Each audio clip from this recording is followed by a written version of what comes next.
Well, I never thought I'd be making punch on the railway embankment. Or that just 7 tube stops away, I would find a mulberry tree just off Finchley Road. And a handsome young man who's been making country wines for years. Patrick Bransfield.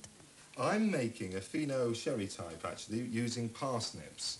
I've got Bramley apples, cooking apples. It can be Bramley, it can be another type. And parsnips and sultanas, and these are the basic ingredients here. Great. How many of what? Right, okay. 8 pounds of these, 4 pounds of parsnips, and 4 pounds of sultanas. Now, it's important to wash the sultanas first because they've got loads of grease on and stuff.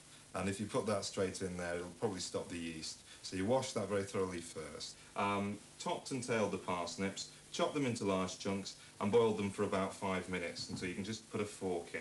Ah, yeah. There you go, yeah. And then obviously you don't pour the water out, you put that in as well. Oh, the water that you boil the parsnips Oh, in? yeah, of course. Oh, very important, yeah. So you're making quite a bit here. How much is this? 3 gallons? It's going to be about 3 gallons, actually, yeah. It's going to be quite strong. It's going to be a sherry type, a Fino sherry type. Now, Fino sherry is the only thing is the strongest wine you can make without fortifying it. So you obviously need a lot of ingredients to get a good full flavour. Being Fino, it's not the sweet sherry. Obviously, it's very, very dry, hopefully, when it's finished.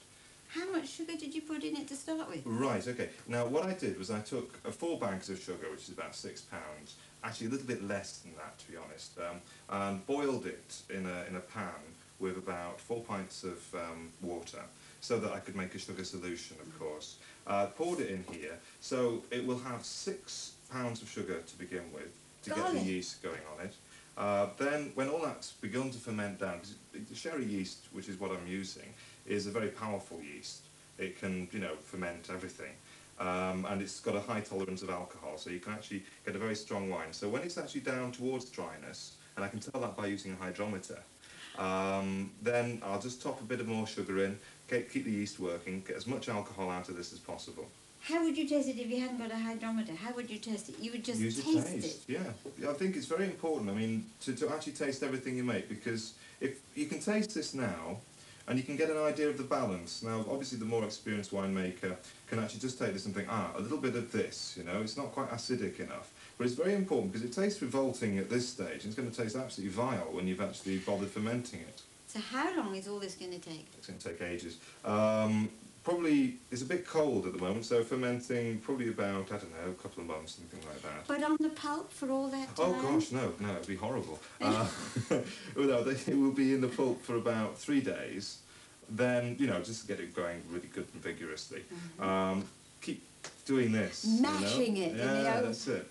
And then put it into the demijohns. And you're not using airlocks? No, I'm using a piece of polythene with a rubber band. This is fairly near completion, so it's still fermenting, but it's actually fairly near the top there. The principle behind this is exactly the same as an airlock. I personally think airlocks are a real fiddle.